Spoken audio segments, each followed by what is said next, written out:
Hello, can everyone hear me?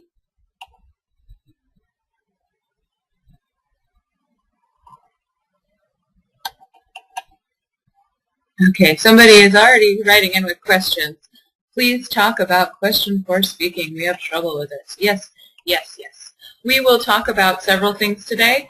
Most specifically, this webinar is going to address some common errors that we saw specifically this week. So for those of you who were unable to receive some feedback from Megan, this will be particularly valuable for you because some of your work will be featured here today.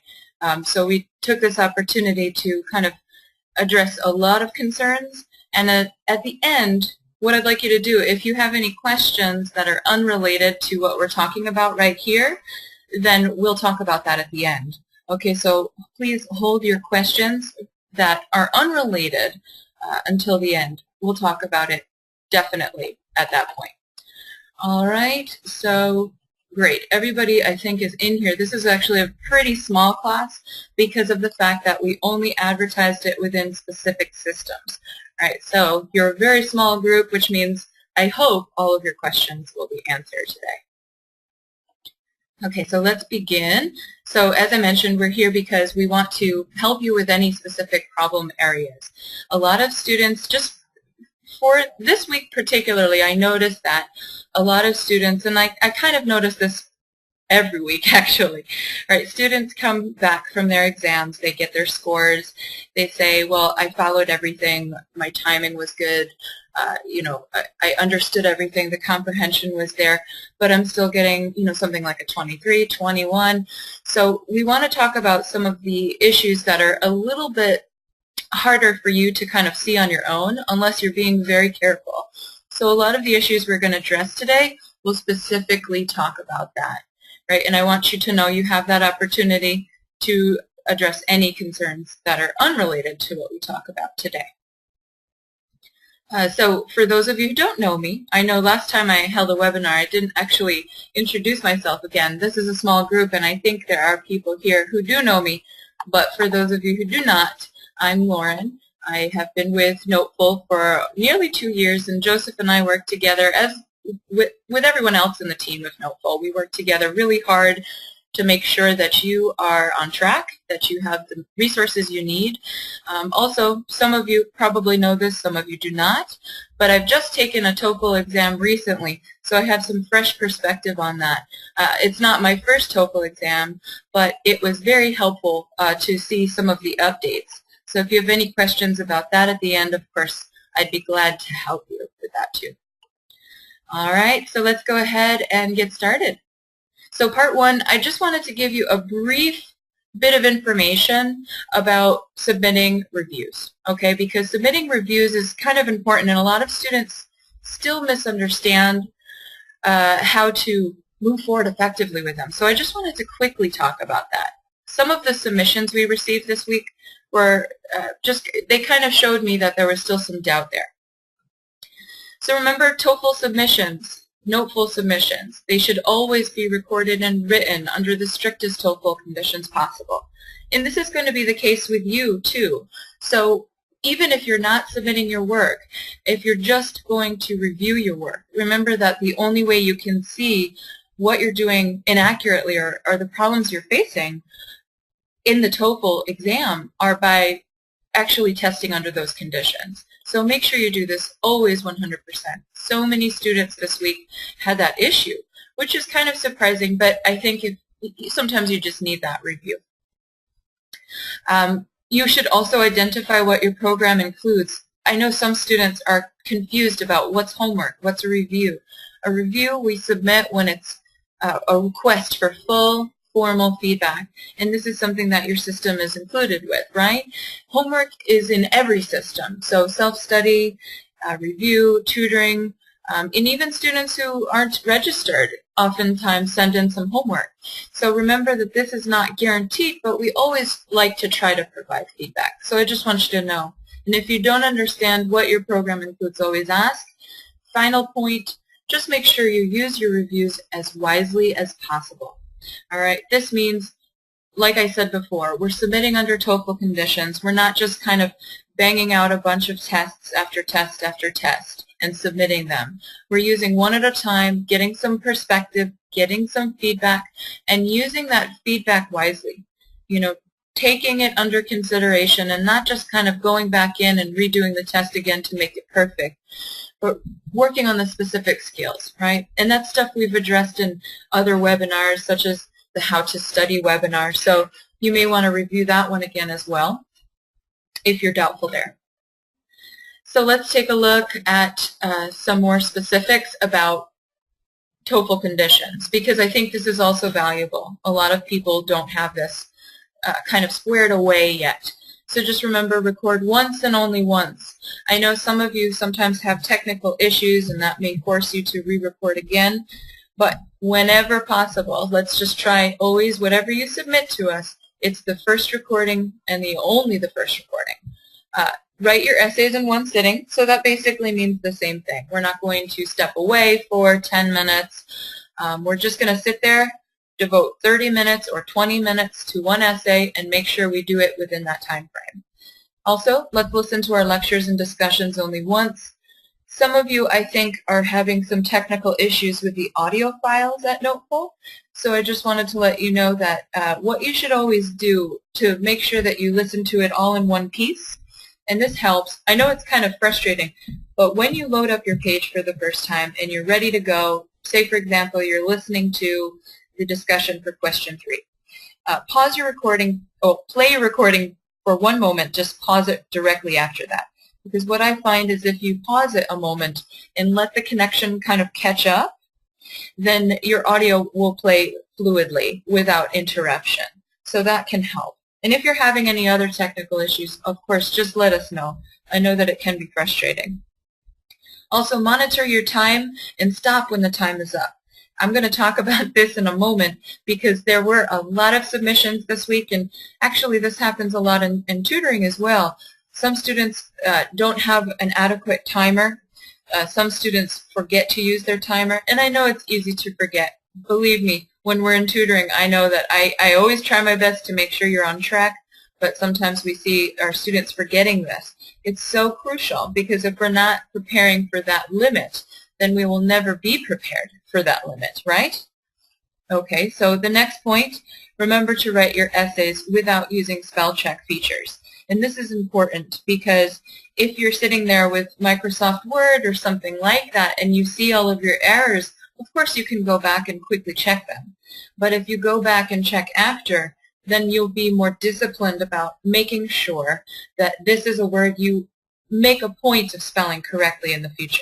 You know, typographical errors, when you mistype, these are different. But when you have real words that you misspell all of the time, it's important for you to kind of evaluate that at the end and then rewrite them 7 times correctly and constantly review them, especially when they're commonly used words in our essays. So now we're going to go to the beef or the heart of this particular webinar, and what it basically is to start with speaking. So what I've done is I've looked at a lot of the submissions that came in this week, and I compiled some of the major issues. Actually, this brings us to this one. This one, the dreaded timer. I want to tell you that 75% of the students who submitted work this week did not use their timer strictly. Now, I know it's tough, but think and keep in mind that if you're submitting something to somebody at Noteful, that this is one of the first things we notice, right? Because this is a time to test. You have to make this choice. There's no reason to not, right? Of course we kind of forget every now and then, or of course we kind of get distracted every now and then. But some of you, even though the timer is up, even though we've gone past 60, we still continue to speak, right? And that doesn't make any sense to me, right? Because if we're continuing, remember, that's just kind of like satisfying ourselves. It's really not to do anything other than that, right? Because obviously the computer won't hear you anymore. If I'm in a tutoring session, I'm going to stop my listening and I'm just going to start taking some notes. So it's very crucial. 75% of students did not use their timer strictly. So I want to ask you guys a question. I want to ask you, why is this important? Why do you think it's important? I've already talked about it a bit, but why do you think it's important? Just some of you probably have answers from our tutoring sessions. Some of you probably just have a general sense. Apart from the fact that it's timed test, why is this important that we time ourselves? Any answers? There's only a handful of you. There's only a dozen of you. So some of you are going to have to be brave and bold and chime in. Okay, somebody's saying stress, right? So yeah, stress is a reason why. If you're not timing yourself, oftentimes you can get into this stressful situation, right, where you're like, uh-oh, oh my God, I see I only have 3 seconds left. Now I'm going to try to say one entire example. That's not going to work, right? So it kind of creates this stressful situation.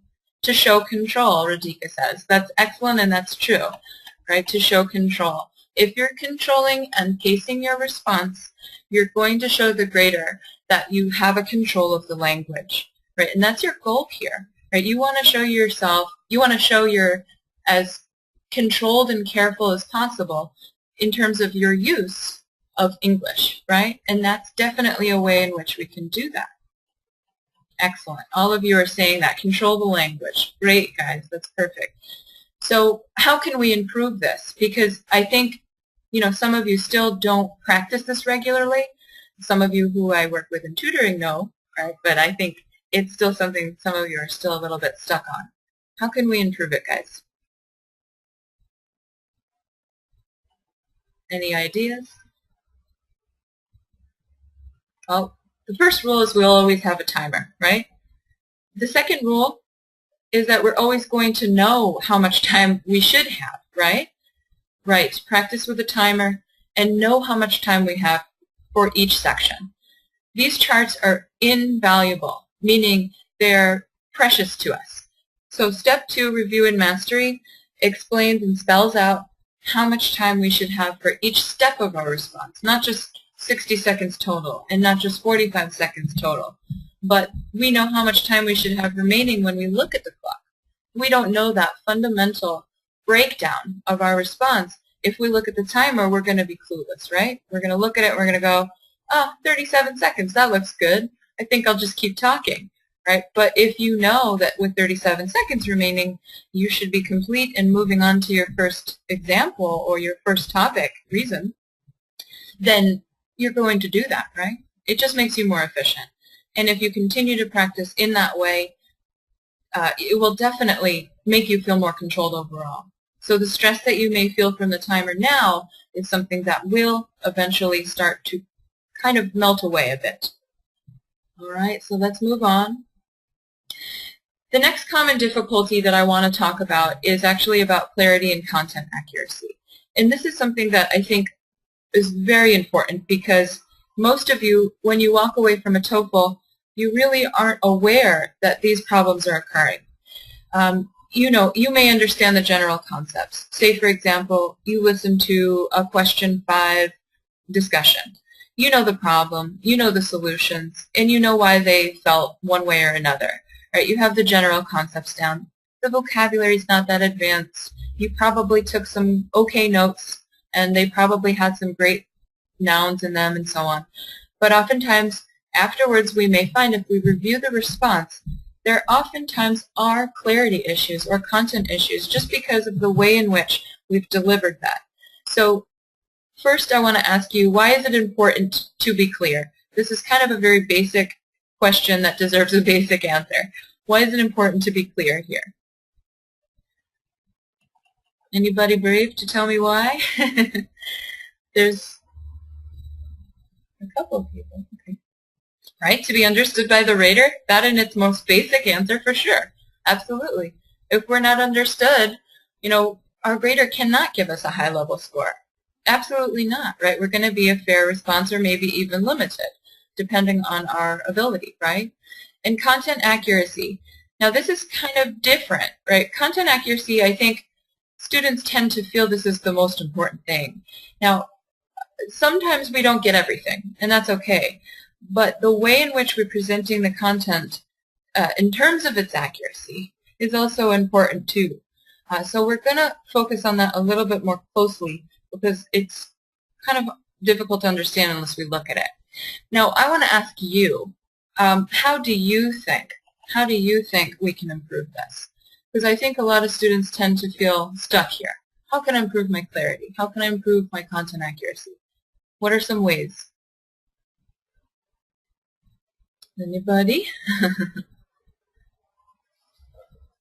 Talk slowly. Yeah, we can pace ourselves and be more focused. That's absolutely correct, Lana. Improve our comprehension, for sure. If we're working on comprehension skills, we'll obviously start to, or that will start to come across in our speaking. Use the strategy. So, Radhika, you said use the strategy. So what do you mean by that exactly? What do you mean by use the strategy? Because there's many strategies, right? Good. Somebody says, be relaxed. Absolutely. Nashwa, you said be relaxed. Be relaxed, for sure. When we're nervous, we tend to make many, many mistakes, right? Okay. Well, intonation. Yes, that's definitely part of it, right? If we're kind of talking like a robot like this and we're not really making any intonation patterns, it's going to sound very strange. So, yes, absolutely. Have better notes. Good, Jungdi. That's true, too. Excellent. And I think that might be what you were hitting on, Radhika, with strategy. Better notes, definitely. When we have stronger notes with verbs, with subject-verb-object, as I'm sure all of you know by this point, or I hope you do, then our sentences should be clear. So I want to take a look at a student speaking response. Well, first, actually, let's take a look at what we can do on our own. This is an activity that I actually recommend in tutoring all of the time because I think most students aren't doing this enough. Right? So whenever you record your responses, just make sure that the next step you take is to transcribe them. All right, and I mean transcribe everything. Even if you have ums and ahs, transcribe those too, because that'll also give you some perspective on how many ums you have. Next, just make sure that even the grammar mistakes are there. So don't eliminate anything. I know it's tempting to make the corrections there, but please, even if you stutter and repeat the word, include it, because this will give you some perspective on how clearly you're speaking. Next, what I recommend especially, well, this is only the case for question 3 to 6, but when you're going through 3 to 6, make sure you review it against the transcript. If you review it against the transcript, you're going to see specifically the subject-verb-object that the student used or the professor used. You're also going to see the grammatical structures and tenses and so on. You're going to see what articles are missing. You're going to see what prepositions you used inaccurately. You're going to be seeing all of that. So it's very important you look and really scrutinize. Really scrutinize. And if you don't know what scrutinize means, it means look at something very, very closely and carefully. Next, what I recommend is that once you kind of get a sense of what your issues are, it's important to re-record those responses. This time, you might want to do it without a timer, just to be able to kind of get a feel for the corrections, get through it slowly. But the next time you re-record the same response again, do it with a timer. And again, just kind of keep trying to keep track of those mistakes that you spotted when you're reviewing your transcript. It's really crucial. So now let's take a look at a student's response. Because I cannot play the response for you, that's unfortunate. I wanted to play it for you so you guys had a sense of what it sounded like. But what I did is actually just transcribe it. And in this case, just for the purpose of this lesson, I did eliminate the ums and ahs, but I did keep all of the grammatical mistakes or just the accuracy issues. So let's take a look at it. So it says, and second, he says that upgrading the equipment in the computer room is really also very important because he remembered that when he went to print some papers, just 10 papers, it took him 30 minutes and gave him 3 jams 3 times jam. Okay, so this entire piece is basically stated in one sentence, okay? And I think that there are a couple of things we can just spot right off the bat. Anybody have any things that they're noticing here grammatically? Just even before we look at a transcript. Anything here? First, we know this is a question 3, right? This is a question 3, and I think it's step 3. Okay, somebody says, gave 3 jam. Yeah, that's a good observation. Gave 3 jam. What does that mean, right? I'm not sure what that means. I can't give someone a jam. And then Norel says it's not English. Yes, well, it is English, but it's used in a way that's confusing, right? When you say jam as a noun, what does that mean? That's like a thing you spread on your toast, right? It's a fruit preserve.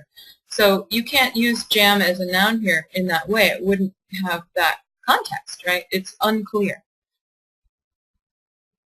He remembers. Good, Radhika. Yes. So that's a subject-verb agreement issue, right? We have a singular person, so we need a singular verb. He remembers. So we're already starting to see some of the issues. So what I want to do now is just review the transcript against the actual student answer. So let's take a look. Now, what I want us to notice is exactly what the student says and where the student pulled it from the actual transcript as that student heard it. All right, so we know the first part is basically from the passage, and second, he says that blah, blah, blah, blah, blah. Now, when we get to the bottom, though, that's where we start to see the details from the notes pulling. We're going to pull them out here. So I'm going to underline them for you so you can see them specifically. All right, so the first thing we get is this section, right? The first thing the student says from the notes is that he went to print some papers. All right, so that's our subject, verb, object. Now, when we look at the transcript, it says here, I tried to use the computer lab last week to print out a paper for my English class. So if we want to be perfect, obviously we can't always be perfect, we may not write everything. But if we want a good, strong subject, verb, object from this actual transcript, what would the subject, verb, object be here?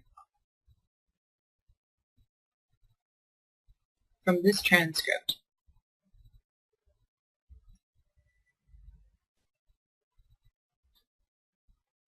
Anybody? Subject, verb, object from I tried to use the computer lab last week to print out a paper for my English class. Okay, yes, he used the printer. So that would be the first thing. If we're taking notes effectively, we get everything down clearly, we would write, you can use he tried to use, but you can also use he used, all right, because that would work too. I mean, it makes the same kind of sense. So he used the computer lab last week. Now that's one subject, verb, object. We can also add to print out a paper for my English class, but that's where we start to get into like the real specific details.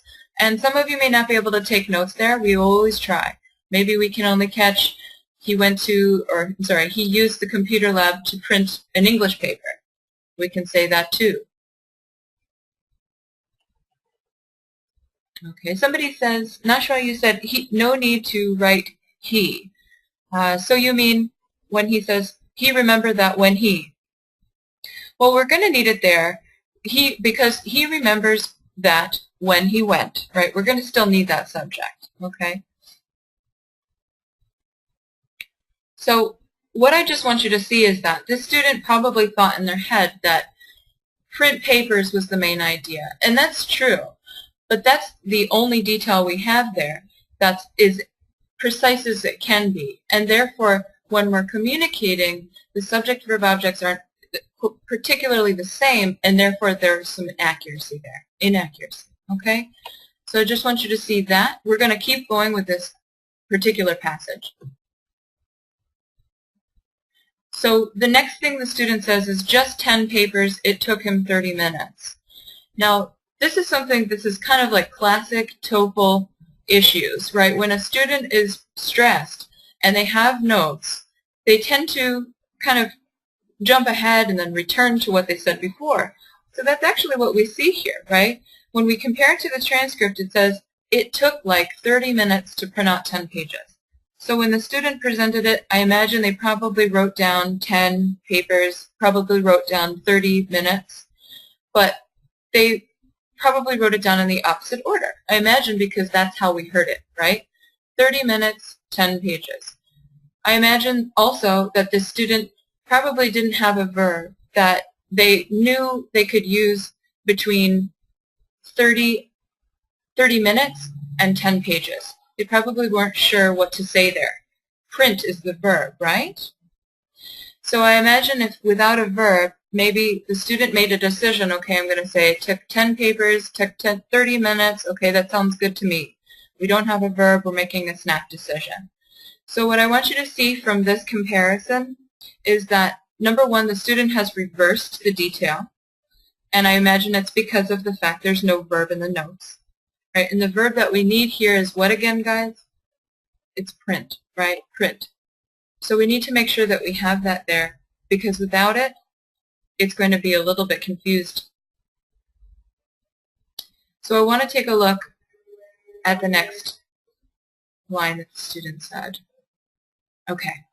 So the next line that the student said was, gave him 3 jams 3 times. Jam. All right, so this is kind of what we looked at before when we pointed out what didn't make sense initially.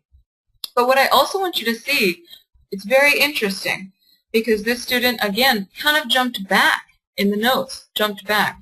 So you see this student took a piece of information maybe from further up in the notes and pasted it to the end. And this is one of those issues where if we're doing something like that, if we're kind of restructuring the way in which the students delivered the content, if we're restructuring that, we may create some confusion, right, especially for ourselves. And if we're trying to do something like that, if we're, say for example, we get to the end of our detail, we get to the end of our notes and we say, oh, there was that detail up there. Let me take a look at that. Okay, that sounds good. I'm going to add it in.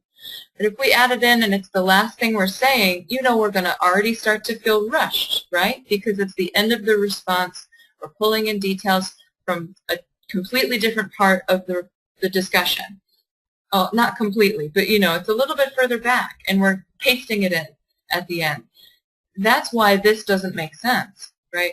Because we're taking it from a different part. And in addition, one thing that I really want to show you fundamentally about this entire response, this student, as I mentioned when we first looked at it, delivered all of this detail in one big sentence.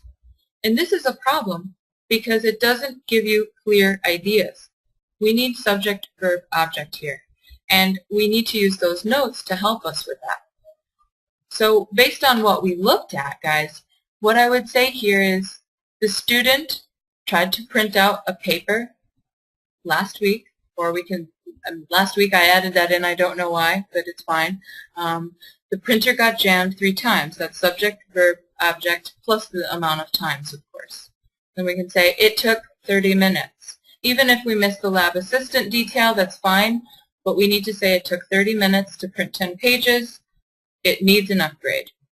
That's very straightforward. We need our periods, we need our pausing, we need our subject, verb, object directly from the notes in the order at which we heard them. All right, so that's why I often urge notes in the actual tutoring sessions I have, because you can see how starkly different. I mean, it's obviously some of the key points are there, but it's quite different, as you can see, the way in which this student presented the information. And this is the kind of thing that happens all of the time on the TOEFL, because we're stressed, we're not focused, and we also, finally, don't work on notes. All right, so I want to show you, well, this one we're going to move on from. Do we have any questions about this particular set of materials, this response? Any questions about it? Any comments about it? Just to let you know what the student would rate at, the student would definitely rate at a fair. All right? And that's because we don't have clear subject, verb, object, and some of the detail is missing. Right? Anybody else have any comments? No? Anybody? Anybody? Okay. I'm going to move on then if I don't have any other questions. Okay. Hi. Somebody says hi. Somebody came in a bit late. That's fine. Okay. So let's go on to the next. We're going to writing now because I think, oh, this is just one final point I wanted to make. If you find you are not able to see your grammatical mistakes, if you're not able to look at the transcript and kind of really fully see why, for example, something is different, or if you don't even know the rules, right? If you don't know the rules, get some help. ESL Power can help, but if you have another resource, use it. You need somebody to check your work if you can't check it alone. Okay, Shrikant, you have a question. One thing I just wanted to let you know is that we're going to hold any questions related to anything else until the end, but if you have a question about what we just discussed, please go right ahead. I welcome your question. Okay, but if not, we will pause and move on to the next. No question? I know you might be typing it out, so I'll give you a moment. I hope everybody's having a beautiful day. I'm just going to delay it a little moment. Give people some time. Okay, I don't think the question is going to come up then. What I'm going to do is move forward, and you can reserve your question for the end, okay?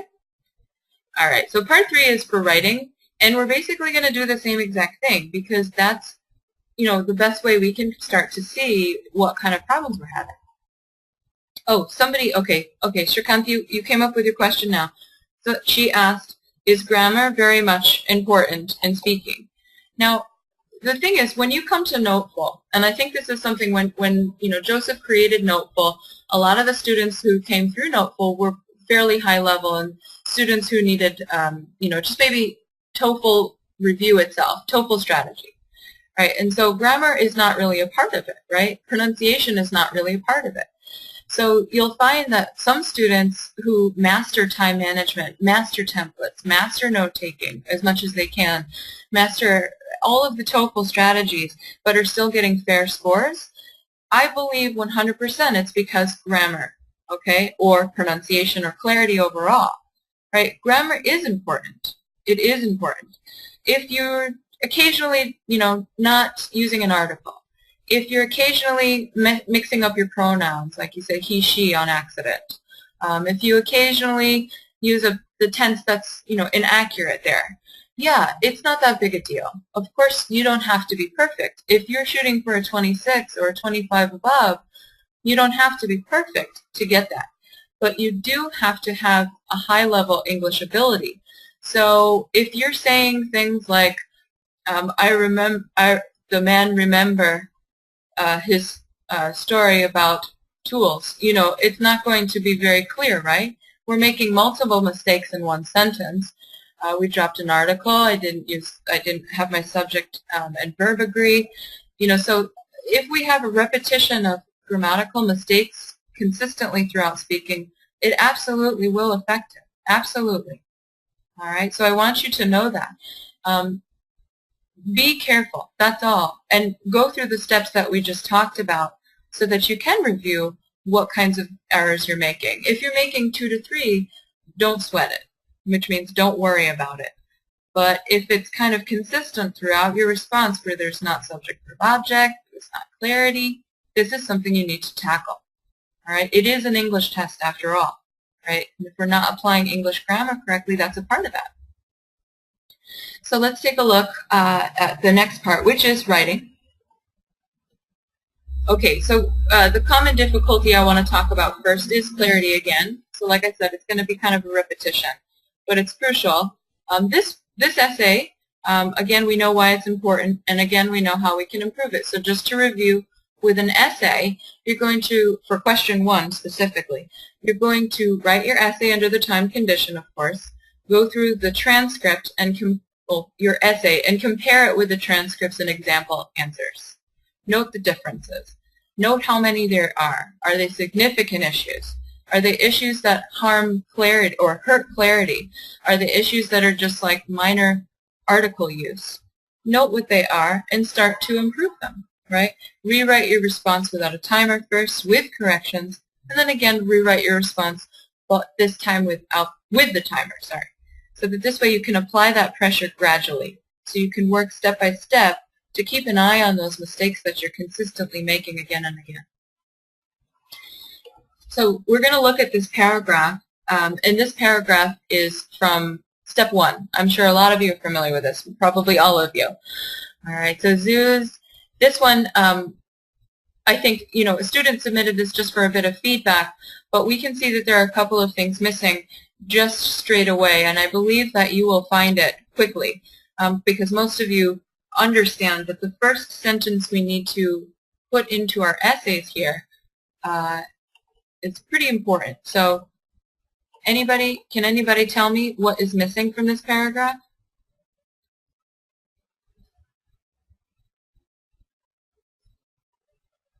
You can take a moment to read it. Good. All right. So somebody made the correction of zoos. That's true. It should be pluralized, but there's something even more crucial and critical that's missing. And I see that Radhika caught it. It is the article, right? The article. There's no comment on the article. So this student right here wrote the argument made in the past. I think, this student probably meant passage, right? But we never even made that argument first. And I'm sure some of you who are already familiar with this very well know from the passage, it's that zoos are essential to modern culture are essential to a modern culture that places value in animal life. Right, so the article is missing, and we need that first to start, because remember, the whole purpose of this is to integrate, and we are always contrasting. Okay, so there are other things that are missing here.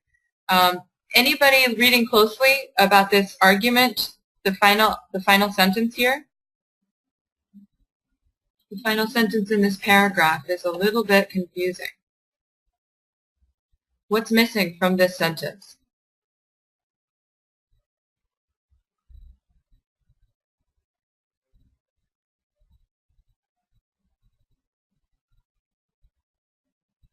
Anybody else? Just look at this final sentence. They do not believe that argument is beneficial for animals. I'm not looking for a grammatical correction at this time. What I'm looking for is just a very basic component of this sentence. There's something that's actually missing. If our goal here is to show a claim and to show a counterclaim, what do you think is missing? Number one, we are missing the claim, the first claim, the article's claim. Right? We highlighted that already. On the other hand, we are also missing the counterclaim. And I hope you can see that here, that it's missing, right? It just says they do not believe that argument is beneficial for animals. Well, what argument? Right? That doesn't make sense.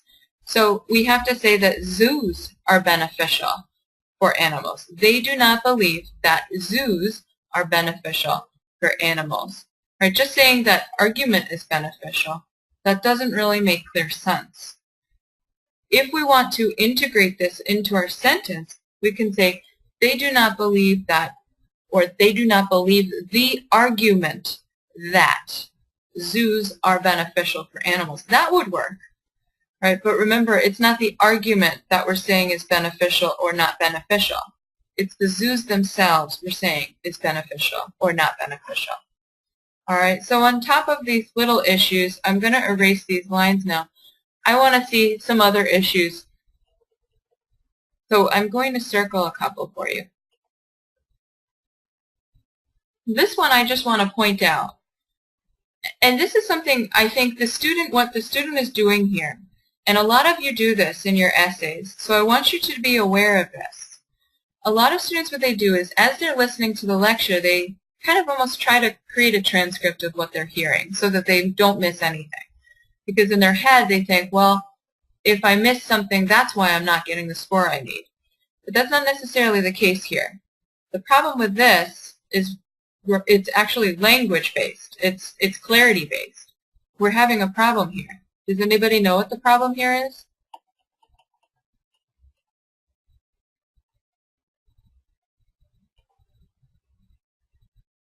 Well, what the student tried to do is they tried to mimic exactly what the professor said, but they misheard it. Right? So the professor says, zoos have been a topic of debate. Right? If we go back, let me just see if I can do that easily. See? Zoos have been a topic of debate. So you see how the student tried to just simply mimic what they were hearing? Well, what they did is when they did that, they were like, okay, I'm pretty sure that's what I heard, that's what I'm going to write. But what the student did is, well, what the student didn't do actually is consider whether this actually made sense, right? Topic basic doesn't make sense, right? And, you know, if you analyze why, there's a couple of reasons why, but most fundamentally, in terms of English, does anybody know what parts of speech these are?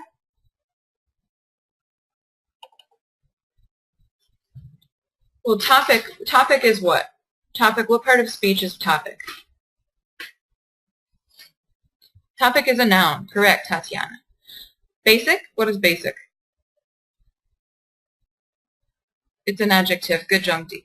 So, in English, you know that even fundamentally, you know, when you're listening to something and you think that's what you heard and you're writing it out and you're kind of just forgetting the fact that, you know, you understand how English works.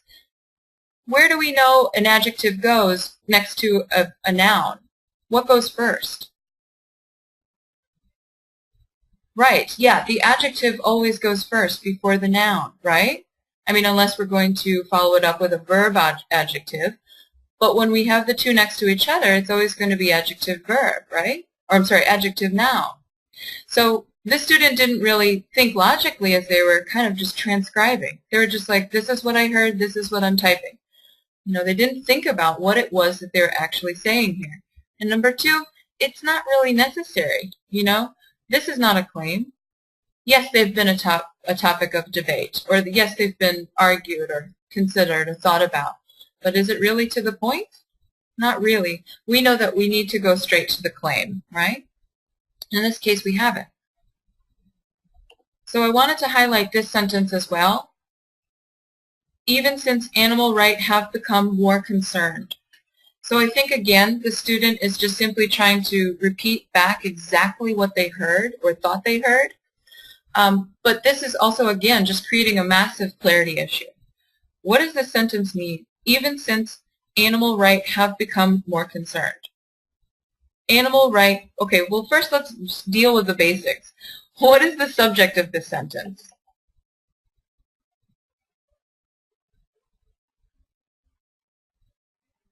You're right, Narelle. It is an incomplete sentence. It is incomplete. But there's something I want, which is the subject. What is the subject? Yes, animal rights, basically, is the subject. Animal rights. Oh, yeah, together, they go together. Animal rights. What's our verb?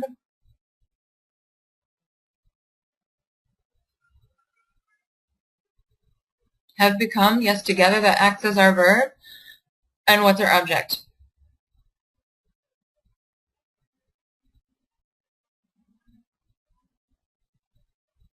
No object. Why, Nashwa? Why, Narelle?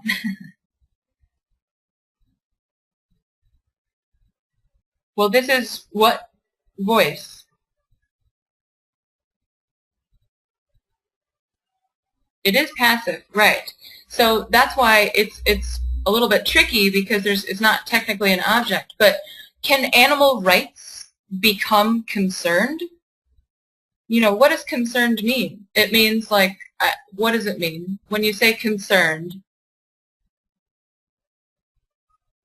yeah, worried about, thinking about, right, exactly. So can animal rights become concerned?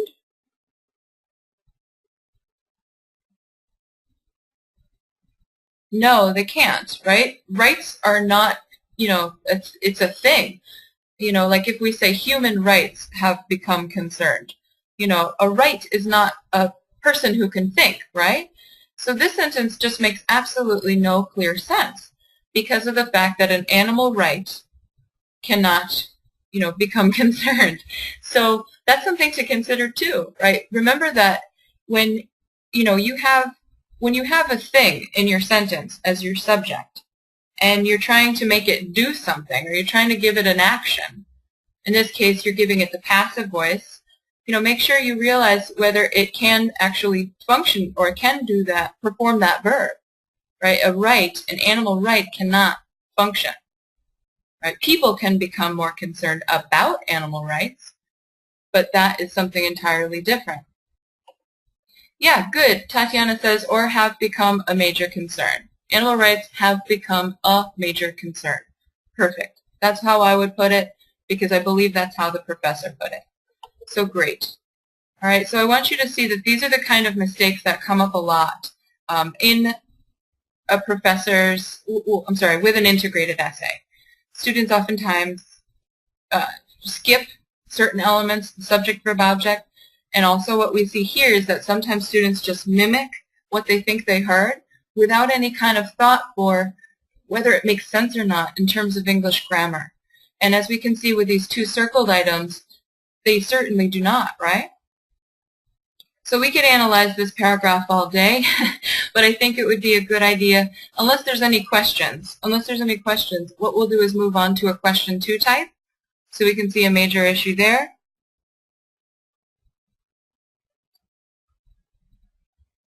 No questions? Oh, you guys are good.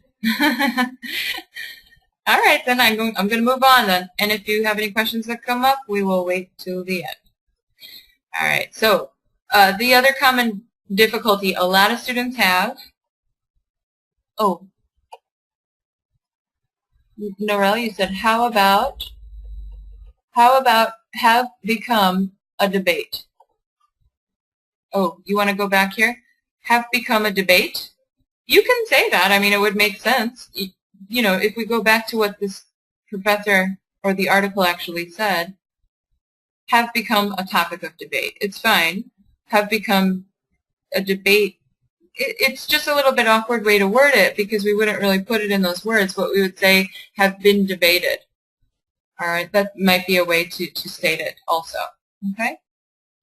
So I'm going to move ahead then, unless you have any other questions. Okay. I'm going to try to rush back through. Okay, so the detailed examples issue. Now this is something you'll see students who cannot usually surpass 300 words tend to have this issue. Students who, you know, just tend to keep a low score because even if they write a lot of words, that sometimes you'll see that there are still just general examples, not very strong. So I just want to talk about this briefly because it's something I focus on a lot with my tutoring students in speaking. And I think we all have to recognize it's the same kind of ability here. It's the ability to kind of just come up with something specific that we want to talk about quickly. So why is it important to be specific? Why is it important to provide detailed examples? I kind of already touched on them just now when I talked about it. But if you have any other things to add to it, why is it important in an essay, question 2 essay, to have detailed examples? There's a number of reasons. To support your reason, logically, yes, absolutely. Anything else?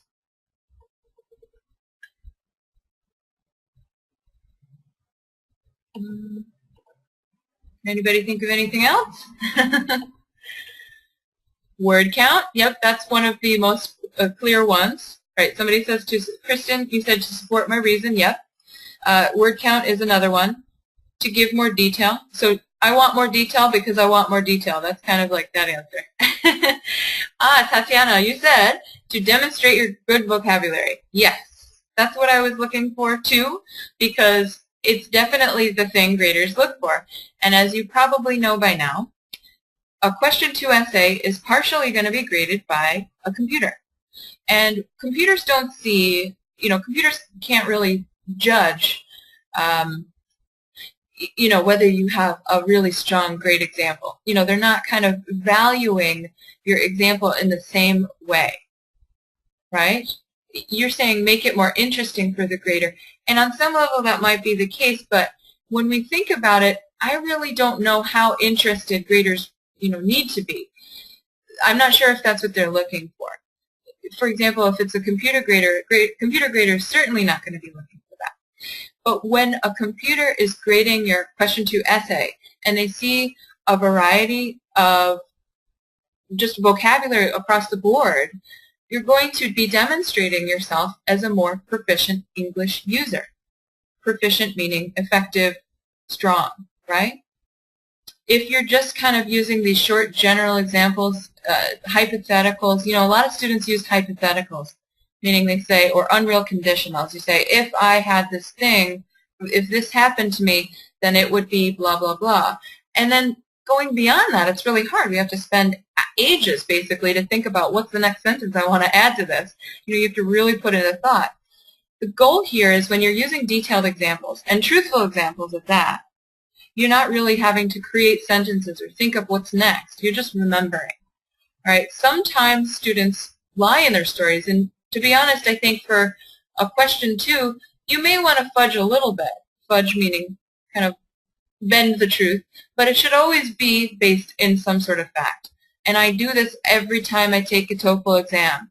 And I have to tell you guys, I get above 500 words every single time because I'm basing it in a fact. So I want to talk about how we can do that. Well, first let's look at this particular student's essay. This is just one paragraph, so I want you all to just read it quickly and tell me what do you think is missing here. I mean, we just talked about it, so I kind of already gave you the answer. But what do you think is missing here? Jungdi says commas. Yeah, there might be some commas missing. I don't know specifically where just yet, but yeah. What else is missing?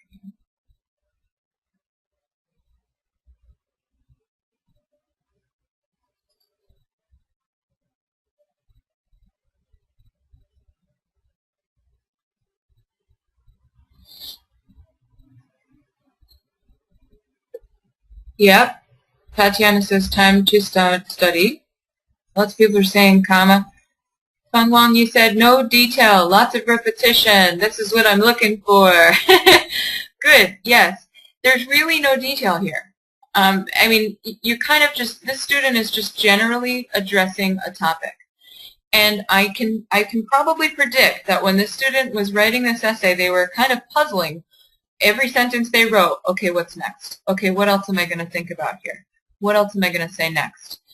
And the student probably struggled to hit this many words. And I think this word count, I'm pretty sure it got the student to about 400, maybe a little, probably about 350, 400. But I'm sure that was a struggle, and I'm sure it filled the student's time. So what I want you to know is that whatever I taught in that, I'm not sure if any of you were there for that, but some of you who have speaking systems, I'm sure some of you do, I'm sure most of you do, have seen in Step 3, Classes for Mastery, there is a class there that discusses how to get to your example quickly, or how to think of it first, before you even think about your reasons, before you even think about your example, or I'm sorry, your answer.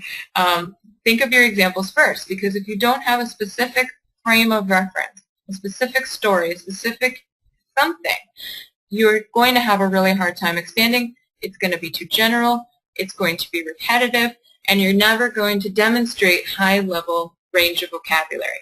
Right? It's not so much that we need academic vocabulary, it's just that we need a wider range. All right? So we can talk about grammar here too in a bit if you guys want to go through it, but I want to just briefly show you what I do every time I write an essay. Okay? When I was at my TOEFL last Friday, not yesterday, but last Friday, I got a question that was pretty tricky, right, for me. And some of you who I've tutored already know the question, okay? But the question itself was, if you are in a classroom and the instructor makes a mistake, okay, and you know, you notice this error, what would you do? 1, interrupt immediately and correct the mistake.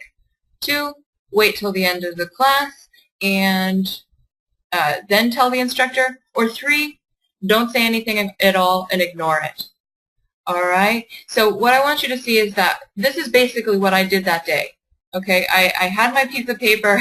Obviously, my paper didn't look that pretty, but it was essentially like this. You know, I wrote down my outline, and then I started jotting down a couple of ideas that were specifically from my life.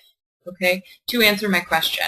I was thinking specifically of a time when there was maybe a mistake in a class, and I wrote all of these issues down so that this way, when it came time to actually type up my essay, I had a real foundation for what I wanted to talk about. I had a place I was going to talk about. I had a time point. I had a specific individual. I had, topics to talk about. There were definite details there. And as you can see, there's a good range of vocabulary just in my notes here. And this is not a sentence, this is not a clear sentence, and it's not a paragraph by any means. But if I put this into a paragraph, I'm going to be able to demonstrate a much wider range of vocabulary. All right, so I want to see if there's any other questions. It gives students a chance to get involved with discourse. Yeah, that's true too, right? That's true too. All right. So, okay, yeah. Anything else? The statement to illustrate the reason. Okay, I want to go back to this now. So let's take a look at it all together, because obviously we already know that the example is missing, and we know how to improve it. I always want you guys to think of truthful examples. I know you guys tell me, I don't have one, I don't have one. Try to find something general to connect it. I want to give you another great story too before I move forward, and then, I'm sorry, I'm kind of delaying a little bit, but one of the questions on my TOEFL exam from last Friday was really crazy. I was shocked, and every student I've ever told was also shocked. It was so specific. It said hundreds of people climb Mount Everest every year, and a lot of people die, but a lot of people get to the top. Do you think this is frightening, foolish, or exciting? It really blew my mind. This question, I have never seen it on the TOEFL. It was so specific. A question about Mount Everest. How do I connect myself to this? It's not every day that we climb Mount Everest, right? But what we do have connections with are just the danger of it, I think, the more basic fundamental elements, like the fact that it's snowy on the mountain, the fact that it's high up, the fact that it's a little bit maybe it is exciting to you if you think about it, but those are like the fundamental elements we can kind of connect with. So what I want to share with you actually is what a student that I work with told me she did. Now, she didn't have an example about climbing a mountain, so she actually thought about the actual height of the mountain first, and she said, well, I've been to the top of the Sears Tower in Chicago, and when I went to the top, I was on the 90th floor, and when I looked down, I was terrified. So if I were to climb Mount Everest, I would be terribly frightened because the fact that it's so high up. I'm afraid of heights.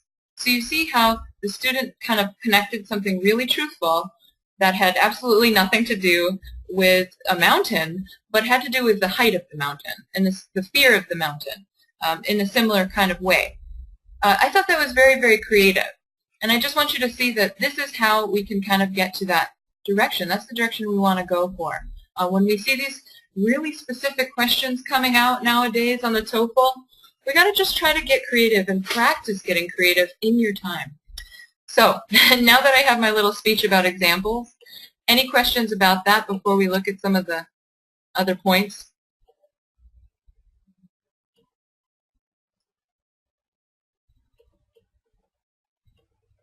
No? No questions? Okay, guys. I'm going to move forward then.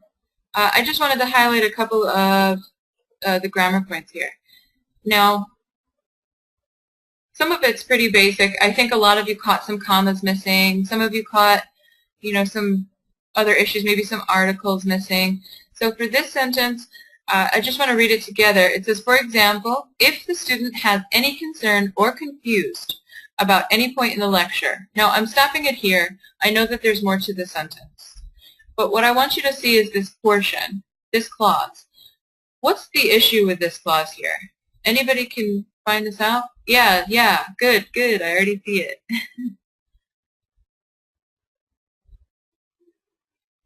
Okay, wait, let me see what else it says. All right, I'm already seeing some good answers. Jungi, you got it right off the bat. It's confused. Confused. Yes, and another student, Norel, you said a student. You're right. So there's a couple of issues here, right? I just want to focus on it one at a time, right? So, for example, if a student has any concern, so we're stopping there. Why do we need to use a rather than the? Can anybody tell me? Why do we use the article a rather than the? There's a couple of reasons, right? Yes, yes. Okay, it is the first time we're hearing about the student. That's first. And two, it's also general. We don't have any specific student in mind. If we had a specific student in mind, it would be the student, right? The student over there, the student in my class, the student that I work with on Tuesdays. That's specific, but if we're just saying if we're just saying students in general, or maybe one particular student in general, we would say right? Because it is general. All right, and this is something I just want you guys all to know for question 2. Question 2 often students who write question 2 essays often have this problem. And if you're a student who consistently makes mistakes with articles, just remember there are certain rules to kind of follow here, certain general rules which you can apply to your writing in the future, which is that in the introduction paragraph, you're typically going to be using generals. And this doesn't just mean general articles, or maybe no article at all, but it also means that you're going to be using plurals, like students every day. You're going to be using generals. All right, so I just want you to know that that's something to remember. For the body paragraphs, the same is true here. In the first couple of sentences, you're still kind of talking generally, right? You're talking about the general issue, right? You're trying to explain why you think something, and you're not going to be referring to anything specific yet. So you're going to want to be using your general articles here too. When you get to your example, right, so this student kind of jumped ahead. The student started saying, for example, but no specifics here. So kind of forget that for now. But when you get to your real example where you say, for example, I remember when I was in high school and blah, blah, blah, that's when you're going to start to introduce and use specific articles, okay? Because you're talking about very specific people and things, right? Also, just as a final note, the final sentence should also return to general. All right, so the final sentence is going to be your conclusion. You're usually going to be saying, so as you can see, right, when people do blah, blah, blah, they improve their studies or something like that, right? It's not going to be a specific person. It's going to return to the general. So remember that rule when you're writing your body paragraphs as well, okay? Now, the second issue we talked about, if the student has any concern or confused. Somebody brought that up. Why is this wrong? Why is this wrong? If the student has any concern or confused.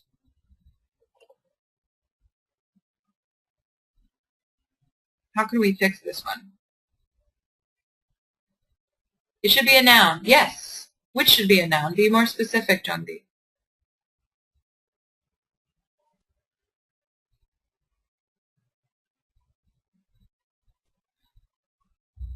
Well, when we look at the sentence, right?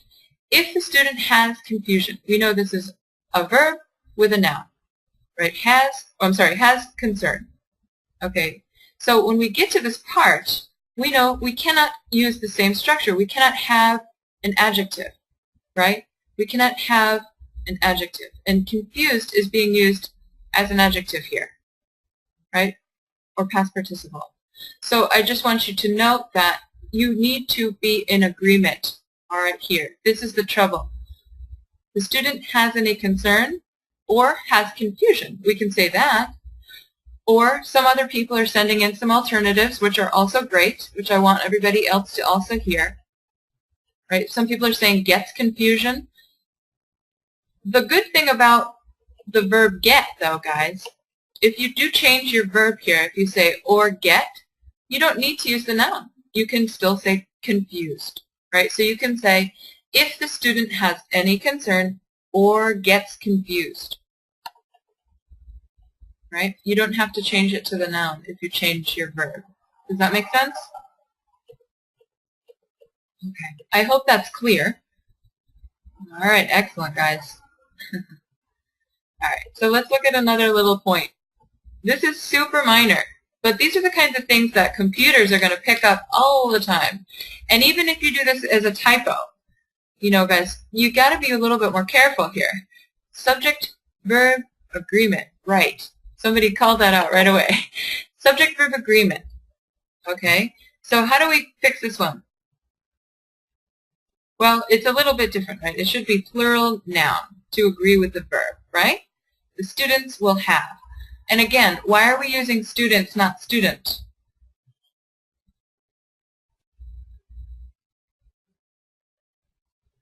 It is general. Correct. Good. Yes, it is general. We've never gotten specific in this paragraph, remember? We kind of talked about that initially. It was never specific from the start. So all throughout, the student used general, general, general, general, general. So plurals are very important for a general kind of context, right? If we're talking generally about all students in the world or all students as a group, we have to pluralize it. All right? So these are some of the specifics. Is there anything else a student had a question about here? Now, I don't want to focus on too many other grammar points, but if you do have questions about the student's paragraph, any grammar points about it, do you maybe think that something needs correction and you want to double check that? Feel free to write that in now, because I know there are other issues in this paragraph that we didn't address. And I just want to make sure everybody gets the chance to mention anything they want to bring up.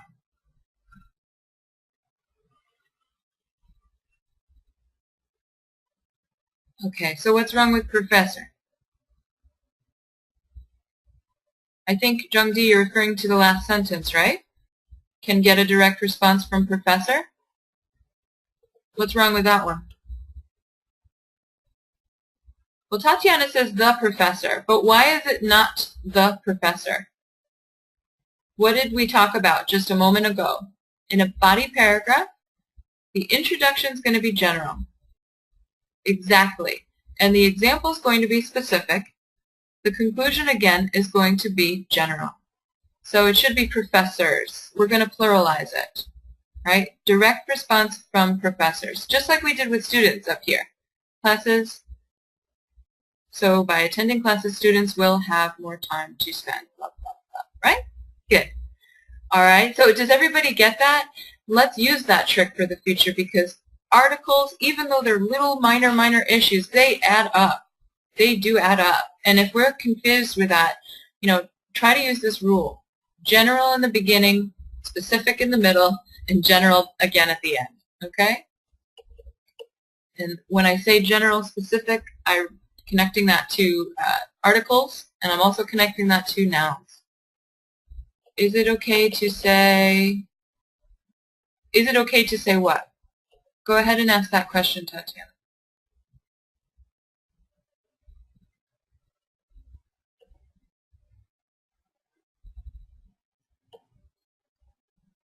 A direct response? Yes, you can say that. Students will have more time to spend on other activities and can get a direct response from professors about any concern. Yes, because in that case it would still be kind of general. It doesn't necessarily mean, you don't necessarily have to pluralize can get direct responses. I mean, you can do that too. But also note that this is where, you know, English can kind of get tricky with the general. Oftentimes we use article a with a noun and keep it singular, but we also use the general plural, right? So no article and just plural noun, right? So you can kind of interchange those. Does that make sense? Shrikant asked a question. When we're being general, just to repeat that, because I know it was kind of confusing. When we're being general, say for example we're making a conclusion sentence, all right, we oftentimes can interchange. This means they both can be used. We either use a singular noun or we use no article with plural noun. Okay? They can often be interchanged. Does that make sense? The thing you have to be very careful about, though, is when you just have no article and singular noun or a specific article, the. That's what you have to be careful about. Okay? Great. All right, so these are grammar points, and I know that some of you don't need grammar help too much, but again, if you feel that you're having trouble with grammar, like if this was difficult for you to kind of understand, and if this was difficult for you to grab, let's make sure that you find some grammar help, because without it, remember that you're going to continue to make the same mistakes again and again. So even if you get to 500 words with a beautiful example, and if you have clarity issues or if you have grammar issues all over the place, then this is going to bring down your score. It has to. It's an English exam, right? So be careful with those things and get the help if you need it. All right, so what I'm going to do now is move forward to questions. So any questions that you have either related to what we talked about or anything new, please let me know. I know somebody had a question in the beginning about question 4 for speaking. So I'd be glad to answer that, but I need a little bit more detail. What kind of question are you having about question 4? Let's start there.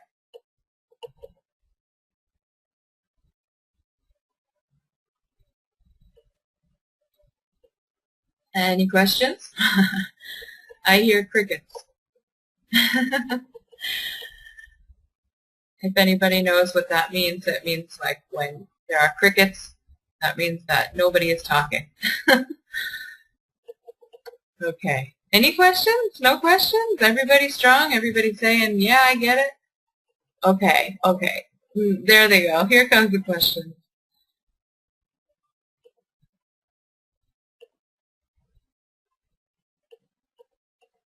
Okay, somebody says, how to link what... Oh, wait, let me just read it. Kristen, you say, how to link what in the reading with what we listen in the lecture. Do you mean how to link what we listen to with what we read? Well, it depends, of course. It depends on what the arguments are and so on, but it's always a contrast, so you're always going to contrast. That's number one that you can always count on, right? I think you mean writing. If you mean speaking, that's completely different. But for writing, it's always a contrast, right? And so that means you're going to need some linking phrases, or contrasting phrases, like in contrast, however, those kind of phrases. But you have to be careful about what it is that you're contrasting, right? Because I actually taught a webinar about that recently. You have to be careful. Sometimes the professor is contrasting the details. Sometimes the professor is contrasting the argument. Sometimes the professor is contrasting a theory. You have to be careful in knowing exactly what it is the professor is countering, right? And with that knowledge, you can definitely improve your ability to be clear. The next question I have is, I always get 4 to 5 for my independent essay. Oh, that's not a question. That's just a statement. That's awesome. Good for you, Tatiana. Great. How about anything else? I usually go general with first speaking question. What should I do? Okay, well, that's basically just what I talked about a little bit generally before. Whenever we have a question, I've trained myself 100% to do this every single time. And students who tutor with me know that I train them too. I really crack the whip on this one because it's very crucial. If you don't have a real example, it's going to be very challenging for you to demonstrate fluency, right? Because you're going to be doing kind of what the student did for the writing question we just looked at. All right, the student kind of was like, if I were this, I would do that. We used unreal conditional. And therefore, we pause a lot, we think a lot, we don't have good vocabulary, at least not a range of vocabulary, we repeat. So I always train myself and my students to look at a question and immediately try to find some sort of personal connection. Because if you don't, it's going to be tough to give an example in the way that we talked about. All right, and there is a video about that in step 3. So if you have questions, if you don't have a speaking system and you need help with that, feel free to write in an email, and I'll be glad to kind of give you a brief lecture about it or something. But it is in the system for step 3 speaking, called Classes for Mastery, and it's about improving question 1 and 2 for content. So go ahead and review that. Okay, somebody is saying, sometimes after taking notes I look at it and find that I can't understand some words that are written. Some of them are incomplete, right? Okay, so this means that you just need to practice writing words differently. And this does take real practice, because as human beings, and when we learn to read or write any language, whether it be our native language or our non-native language, we learn to spell the word correctly, right? We learn how to spell it out. So when we're taking notes, we're still kind of in that mindset, like, oh, I'm going to write. You say, for example, you have the word construction, or you hear the word construction. It's a really long word, right? So you're going to start to kind of spell it out, because that's how you're thinking it. You're thinking the word C-O-N-S-T-R-U. So you're starting to think like that. And you know that if you continue to write every single letter of that word, you're going to run out of time. You're going to miss something from the next line. So you have to stop yourself, right? And so what happens is we're left with this beginning of a word and no ending. And therefore, when that causes problems, because a lot of words in English have the same root, right? A lot of words in English start with C-O-N, or a lot of words in English start with R-E-T-O, or something like that. So I just want you to know that when you are having trouble with something like that, you need to retrain yourself to write words in a way that kind of misspells them, rather than cut them short. All right, so misspelling, what I usually suggest for students is to drop vowels. Because when you drop vowels from words, usually you don't need the vowel to know how to read it out. Right? If I wrote the word construction without vowels, pretty much all of the vowels, if I dropped them, I would still know what word I was trying to read, because the main sounds that I need to make come from the consonant, not the vowel. Okay, so I hope that gives you a little bit of a tip there. Sometimes we have to paraphrase the reading. Okay, you mean for the writing question, Radhika? I think you mean for writing. Sometimes it is not 100% directly from the key sentences. That's true. Sometimes we get other pieces of information. But you also, if you're trying to get a high-level score, then you have to know that you are probably a high level. We have to be prepared enough for that, or you have to be a high level reader, right? So if you're looking through your reading passages quickly, you're going to have a general sense of what is being stated here. And now sometimes we see in the writing those titles, right? Sometimes we see those titles. And I know on my last TOEFL I saw that too. So when I see the title, I know that that's the key point. That's the first thing I have to kind of note. So I'm looking for any key information that's connected to that word or that title, and I'm going to try to use the strategy, right? The first sentence of each paragraph. Sometimes I might have to pull additional adjectives or additional details from other elements, or sorry, other sentences, but for the most part, you do pretty much use the key idea, and it's usually stated in one sentence. There's not too much around. If there are other details you want to add to that sentence, that's fine. You shouldn't be, what I should say though is you shouldn't be like ultimately paraphrasing it, like putting it all in your own words. Most of it is coming from the subject, verb, object you see in the passage. Kristen wants to know, I just mentioned the definition in the reading, then mentioned the main idea, like example. Okay, I think that's your question about question 4. Yeah, it varies. A lot of students work on this question slightly differently. Usually we start off with the definition, then we move on to the example, and then we move on to the connection. Right? When I work with students in tutoring, I often tell them that in order to integrate and in order to make your point, to answer the question, you have to try to make that connection at the end. You have to try to take the definition you read, and select the key verbs from that definition sentence so that you can put together, or you can put that together with the nouns from the example. Like, say, for example, in the definition you hear something about like adapting. You hear the word, or you read the word maintain, right? you know that in the definition, or I'm sorry, I'm getting all confused here. When you hear the lecture, you know you're going to hear something about something that was maintained, something that was adapted. So in the end, you kind of have to just bring it all together. What specifically about that example was maintained? What specifically about that example was adapted? Right? And say that in one sentence. So I hope that was clear. It's hard to do without a specific frame of reference. It's hard to do without a specific question. Yes, you meant question 4 for speaking. Yes. Your definition is like your guide. Your definition in question 4 is like your guide.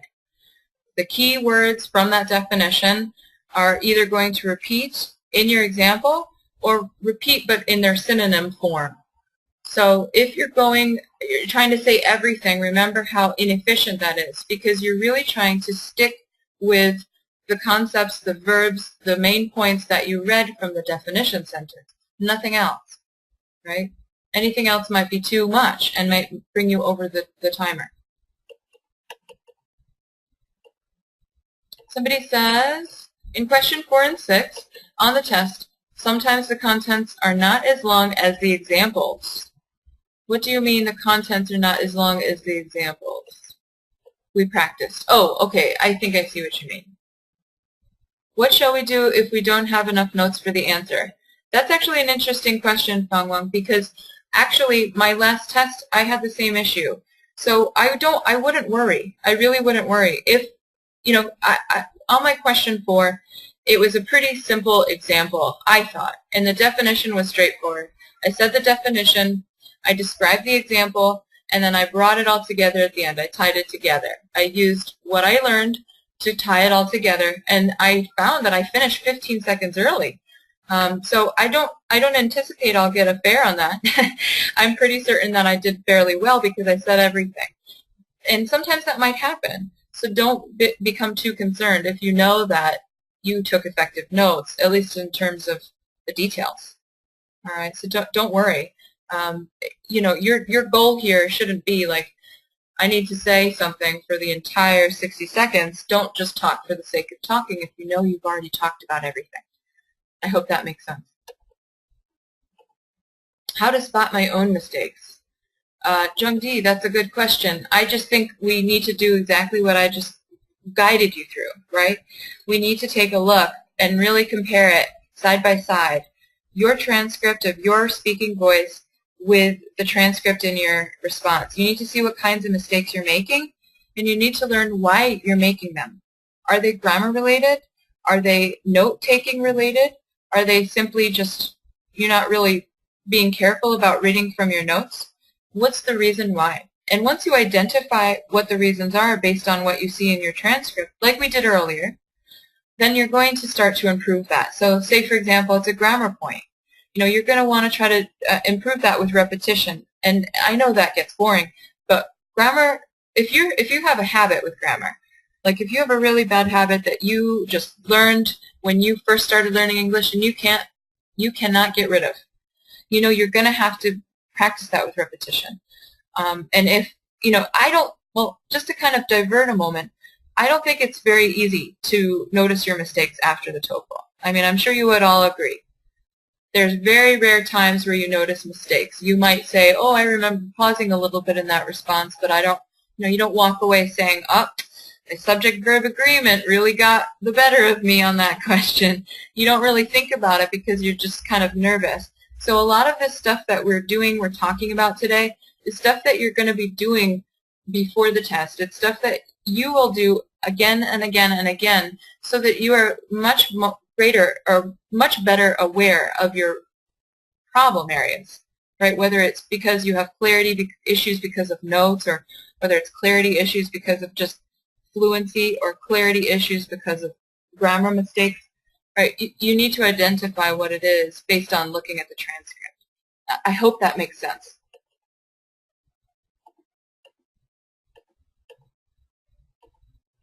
Okay, somebody says they cannot say 2 reasons, 2 examples with conclusion in 45 seconds for question 1 and 2. There's a lot of reasons why that could be the case. I'm not sure why it is for you. Sometimes people speak very slowly. Sometimes people are trying to say too much. Right? I usually tell students no more than two to three sentences per example if you're shooting for a two-part answer. The thing is, there's no goal, there's no rule, there's no criteria that says you must have two examples. And so I want everybody to know that, when you look at Noteful and Noteful strategies, we urge two examples purely for the reason that it helps you avoid repetition, all right, and helps you kind of widen your range of vocabulary. But if you're only providing one example, which is totally fine, then you just have to be careful you're not being repetitive. That's really the point here. It's not a rule, though. If a grader sees you don't have a second example, a grader's not going to penalize you. Okay? A grader will penalize you for repetition. A grader will penalize you for poor vocabulary or speech that's too slow or choppy or not fluent. Okay? That's the kind of thing you need to look at with question 1 and 2. All right? It's hard for me to say, though, specifically in your case. Okay. Somebody says, with my integrated writing, I cannot figure out, can we review integrated tasks as well, please?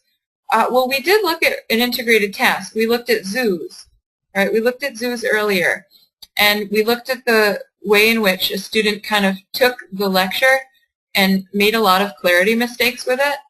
So that's something to review, I think, once this recording is up. You may want to review it. But if you're having like a specific issue that you're not sure about, like if you think you're not being clear or if you're failing and you just don't know why, then you may want to submit some review work, because that's something that needs a specific look at. We need to take a specific look at it. Right? It's hard to answer just a general, I have integrated writing task problems, because there's many things that cause problems for integrated writing. Right? So that's what we have to find. What specifically is it about integrated writing tasks that you're struggling with as a student? All right? Okay. Somebody says, sometimes I am busy taking notes, that's Nashwa, and I miss, and I miss the next sentence. What can I do to solve this problem? This is a great problem for a lot of people, but it may mean that you just simply need to start to do a couple of things. So, one, maybe you need to pull back on the amount of notes that you're trying to take. Second, it also is kind of a skill which I've talked about before with people, but sometimes when you're listening or when you're writing down a word, sometimes you have to kind of try to put your brain on autopilot. That's the best way I can explain it, which means that you start to try to write with your hand but still kind of focus on the lecture a moment. Listen for a moment and say, okay, what's this next line that this professor is saying? All right, and when I stop writing maybe, and I listen a little bit and I continue writing, and I listen a little bit and I continue writing. And then what I do is if, for example, say, okay, if I have 10 lines of notes, I'm on line 8, right? I'm listening to line 8, and I'm writing line 8, and suddenly the professor is going on to line 9. So I'm still busy writing line 8. I stop writing a little bit and listen to line 9, and if it's really crucial, I'm going to stop writing line 8, and I'm going to start writing line 9 a little bit, and then I'm going to stop, and once I'm finished with that, I'm going to return to line 8 again. Okay, so I can kind of finish. Maybe I didn't get my verb there, and I'm sort of remembering it still. I'm going to try to catch it. But don't judge yourself if you don't get this perfect every time. Believe me, I don't. We, like Joseph says all the time, we're not machines. We can't absorb everything. And you just sometimes have to cut your losses. But that doesn't, or that shouldn't stop you from working on it. It's a skill that's difficult, and I work on it all the time, because when I'm listening to students in tutoring, I have to take a note of the things they're saying as they're saying them, and sometimes I miss things too, right? Sometimes I'm busy writing some crucial point, and then I miss the next line. So it's kind of a challenge. You have to kind of pull your mind in two directions at once, and you have to keep practicing that. Oftentimes, though, it means you might be just trying to take down too much. You can also try what I talked about before, which is misspelling your words, right? Abbreviating and misspelling your words. Okay, another question?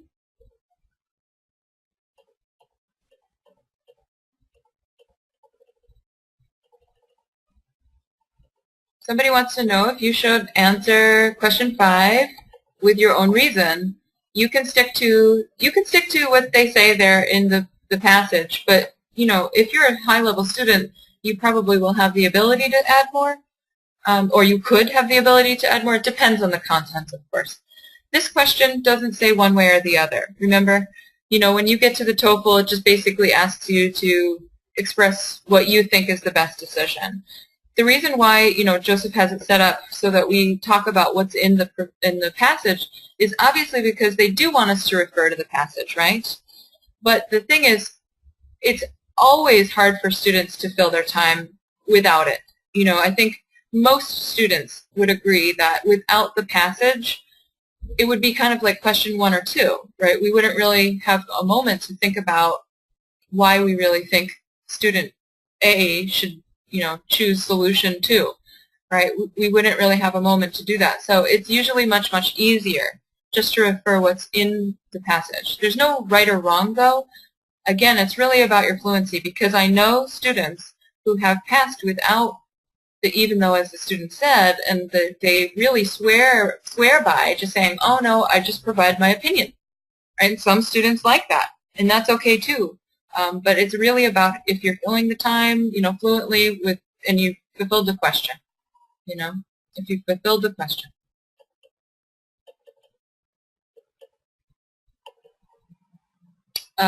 Somebody asked, do I need to paraphrase the definition or any other info from the reading passage for integrated?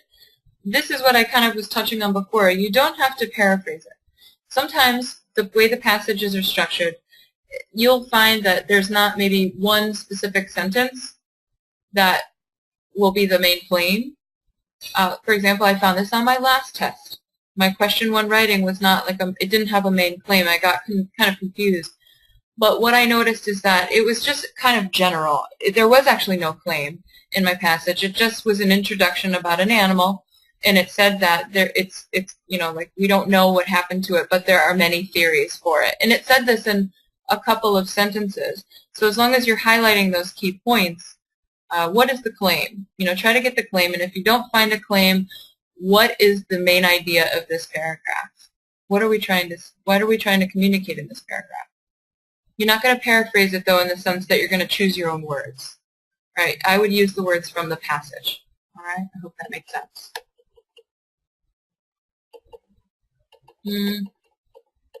Okay, I'm still looking at questions. There's so many questions.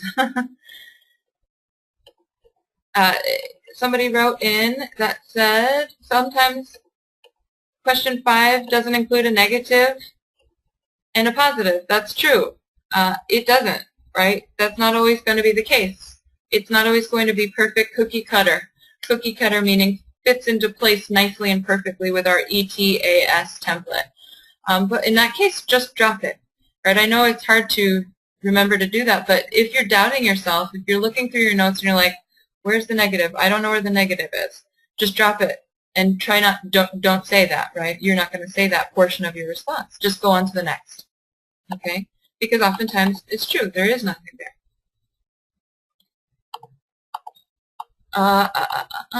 Okay, so we're going to wrap it up soon. I know some of you still have some questions, but this is like an hour-and-a-half webinar, so I think I'm going to wrap it up. Let's see, let's go to the end and see if there's any other questions that were not answered. Please download this video to our system. It will be there, I promise. Okay. All right. I think I've answered all those questions. I get a lot of questions for paraphrase.